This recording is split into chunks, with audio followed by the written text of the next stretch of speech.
یہ تھے ڈاکٹر عمران فاروق، یہ ان کی اہمیت تھی. جی پھر ان کو اتنے اہم بندے کو قتل کروانے والا کون تھا؟ آپ الزام لگا چکے ہیں، ٹھیک ہے، لیکن میں چاہ رہا ہوں آج اس کو ذرا دوہرا بھی دیں، بتا بھی دیں کون تھا اور کیوں تھا، اس میں کیوں بھی شامل ہو جائے. دیکھو الطاف حسین صاحب جو ہے وہ ہمیں غلط ڈی این اے ٹکر گئے اس قوم کو.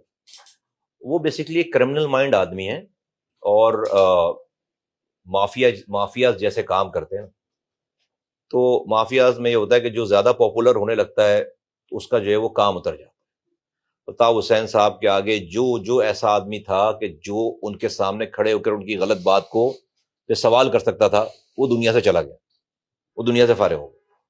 اور عمران فاروق جو ہے وہ بھی ایسے تھے کہ وہ جو لڑائی کرتے تھے ان سے، اچھا ہاں لڑائی سے مراد وہ آرگومنٹ کرتے تھے، وہ ناراض ہو کے چلے جاتے تھے، چابی پھینک دیتے تھے.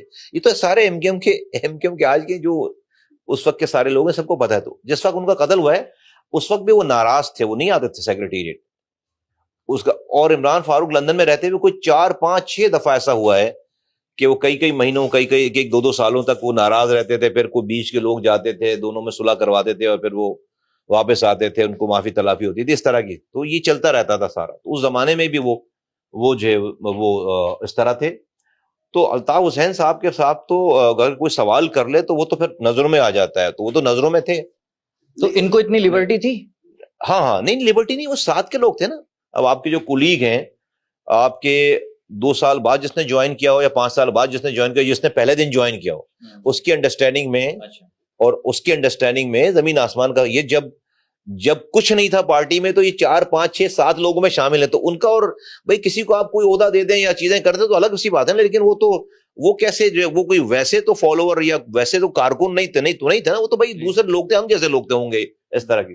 وہ تو ساتھ کے لوگ تھے. تو وہ غلط چیزوں کے اوپر وہ ٹھیک تھے میرے خیال ہے وہ تو. لیکن میں آپ کو یہ بتا دوں الطاف حسین صاحب اگر ہوش میں ہوتے تو ہوش میں کبھی بھی وہ کسی کو ایسے بندے کو جو کہ لندن میں رہ رہا ہے اور اس کے مرڈر کا جو ہے وہ بلیم بھی اس کے اوپر ہی آئے گا، وہ اس کو مارنے کی کوئی ہدایت نہیں دیتے. بیسیکلی وہ تو ہفتوں نشے میں رہتے تھے، ہفتوں ان کا ہینگ اوور. ایک زمانہ تھا کہ صرف رات کی کال جو ہے وہ خراب ہوتی تھی 10 بجے کے بعد کی. پھر زمانہ آ گیا کہ شام بھی جو ہے وہ خراب ہونے لگی کالیں. اس کے بعد تو یہ زمانہ آ گیا کہ دوپہر کے 2 بجے بھی جو ہے، اور ایک دن نہیں اگلے دن بھی ایسی پوزیشن ہے، اس کے اگلے دن بھی. تو ہفتوں وہ اس ہینگ اوور سے نہیں نکلتے تھے. ہم نے ہفتوں گزارے ہیں لندن میں اور چیزیں. تو وہ ان کو ہم تو چھپاتے تھے، تار کھینچ لیتے تھے، آواز بند کر دیتے تھے. ٹی وی والوں کو کہتے تھے بھائی اس وقت کی کال مت اٹھانا، ہمیں فون کرنا پہلے. 10 جو ہے وہ سارے کام ہیں.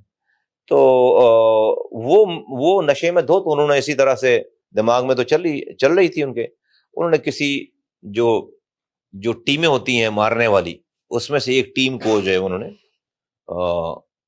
ایسی کال کر دی اور کہا کہ بھائی جو ہے وہ تمہارے قائد کو تنگ کر رہا ہے یہ آدمی. انہوں نے اپنا پلان کر لیا. اتنا بہت ہے اس زمانے میں. انہوں نے اپنا پلان کر لیا، پلان اب سب کے سامنے ہے، ایگزیکیوٹ کر لیا اور جا کر مرڈر کر دیا. اب آپ بولیں گے بھائی میرے پاس کیا ثبوت ہے؟ یہ میں کہہ رہا ہوں، یہ میں نہیں کہہ رہا. یہ عجیب بات ہے کہ بھائی یہ میں کہہ رہا ہوں، یہ میں نے جو الزام لگا. نہیں اٹس ناٹ این الزام. دیکھو لندن میں قتل ہوا ہے، اور سمجھ لو اس کو ایک دفعہ، لندن میں پاکستانی پولیس نہیں ہے، پاکستانی عدالت نہیں ہے. اسکاٹ لینڈ یارڈ وہ ریاست آج بھی وہاں پر نظام ہے، چیزیں ہیں. اولدو کے اس کیس میں وہ بھی جو ہے انہوں نے بھی لکونہ چھوڑا ہے، فیل ہوئے. لندن نے، اسکاٹ لینڈ یارڈ نے ساری انفارمیشن، ساری کیس کو ٹریس آؤٹ کر لیا. قاتلوں کی تصویریں نکال لی، ریکارڈ نکال لیا، کیمرے آ گئے، ویڈیو آ گئی، کالز آ گئی، اس کی ٹریولنگ آ گئی، سب چیزیں آ گئی. پھر اس کے بعد انہوں نے جو آرڈر دینے والے ہیں ان کی کال کی فورنزک کر لی، وہ نکال لیا. تو جو قتل کرنے والے تھے وہ اس ملک سے فلائی آؤٹ کر چکے تھے، وہ پکڑے گئے پاکستان میں. جو قتل کروانے والے تھے اور قاتلوں نے جن کی کال پر، فون پر کال کر کے مبارکباد دی، یہ اس دن ان کا مرڈر ہوا ہے جس دن الطاف حسین صاحب کی سالگرہ تھی. تو انہوں نے کہا جی بھائی کو سالگرہ کا تحفہ ہم نے دے دیا. تو جن کو کال ریسیو کی، وہ کال ان کا نام افتخار حسین ہے، وہ جو ہے وہ لندن میں ہوتے ہیں. الطاف حسین صاحب کی کال وہ ریسیو کرتے ہیں. الطاف حسین کا فون وہ ریسیو کرتے ہیں, اور ان کے کزن بھی ہیں, ان کے ساتھ رہتے ہیں. ان کو کال ریسیو ہوئی, وہ کال جو ہے وہ اسکاٹلینڈ یارڈ کے پاس ریسیو ہے, اس کے پاس جو ہے وہ ٹریس ہے. پھر وہ افتخار حسین فلائی کر کے پاکستان آئے, ان قاتلوں سے ملے, ابھی اریسٹ نہیں ہوئے, وہ ان سے ملے, ان کے لوگوں سے ملے. یہ سب کچھ اسکاٹلینڈ یارڈ کے پاس ہے. اس کے بعد انہوں نے لندن ہیترو ایئرپورٹ پر کینیڈا سے آتے ہوئے افتخار حسین صاحب کو آفیشیلی اریسٹ کر لیا مرڈر انکوائری پہ. یہ میں نہیں کہہ رہا, یہ جو ہے وہ یہ سارے اخبارات ہر ویڈیو چینل اخبارات پہ رپورٹڈ ہے, نیشنل اخبارات پہ. ان ساری جتنی بھی میں باتیں کروں اس میں سے کچھ بھی میری بات نہیں ہے, یہ سب گوگل کرو گے, یہ سب جو ہے وہ سب پڑا ہوا ہے, سارا آفیشیل پڑا ہوا ہے. یہ جو ہے انہوں نے اریسٹ کر لیا. اس کے بعد ان کی, اچھا اریسٹ کرنے کی کہانی سمجھ لو. لندن میں پاکستان جیسی اریسٹنگ نہیں ہوتی. لندن کے قانون میں آپ تو یہاں نا کسی کو اٹھانا چاہیں, جا کے پولیس جائے گھر سے اٹھا لائے, اریسٹ ہو, نہیں, وہاں ایسا نہیں ہے. وہاں اگر آپ کسی کو اریسٹ کرنا چاہتے ہیں تو آپ کو اس کے خلاف کم سے کم 80 سے 90% شواہد جمع کر کے کورٹ میں پیش ہونا پڑے گا پہلے. اور پراؤن پروسیکیوشن کہتے ہیں وہاں پہ, جو آپ کو اریسٹ وارنٹ جاری کرتی ہے پولیس کو.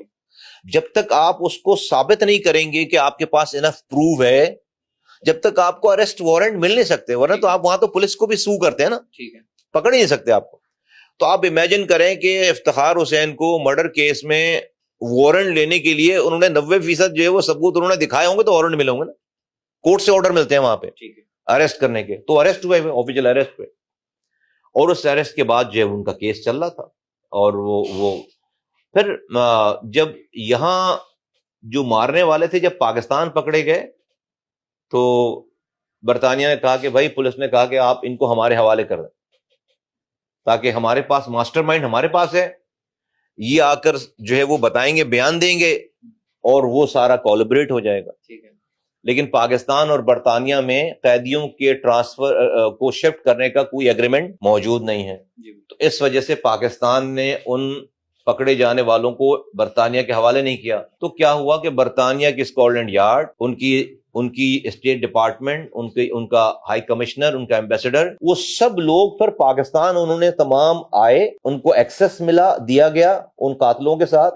ان کے پاس جتنی انفارمیشن تھی, جتنے ثبوت و شواہد تھے, وہ انہوں نے پاکستان کے اداروں کے حوالے کیے. اور پھر اس کے بعد یہاں وہ کیس چلا. ان 3 لوگوں کو سزائیں ہوئیں جو یہاں پر اریسٹ تھے, اور الطاف حسین, محمد انور اور افتخار حسین کو انہوں نے مفرور قرار دیا, اور الطاف حسین کو اسی سزا میں اس قتل کا ماسٹر مائنڈ, آرڈر دینے والے کا نام باقاعدہ یہ اس میں لکھا ہے, اس کے اندر لکھا ہے اس ساری رپورٹوں میں. یہ میں نہیں کہہ رہا, یہ پاکستان کی عدالت جس کو برطانیہ نے ثبوت دیے, اور جس کو برطانیہ نے جس عدالت کے فیصلے کو انڈورس کیا ہے, جس کو برطانیہ کی حکومت نے باقاعدہ آفیشیل, یہ سب لوگوں کی ایکسپریس کی خبر ہے, یہ جنگ کی خبر ہے, یہ جنگ کی خبر ہے, یہ ایکسپریس کی خبر ہے, جیو ٹی وی کی خبر دیکھو گے, ایکسپریس کی خبر دیکھو گے, دنیا کی خبر دیکھو گے, ہر اس ڈیٹ پہ جاؤ اور جا کے ڈیجیٹل میڈیا,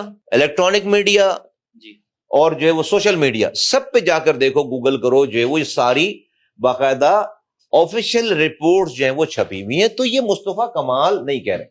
اب آپ کا سوال یہ ہوگا شاید کہ بھئی ابھی کیا ہو گیا آپ کو, ابھی کیوں کر رہے ہیں؟ اچھا نہیں, یہ آگے سوال کروں گا میں آپ سے.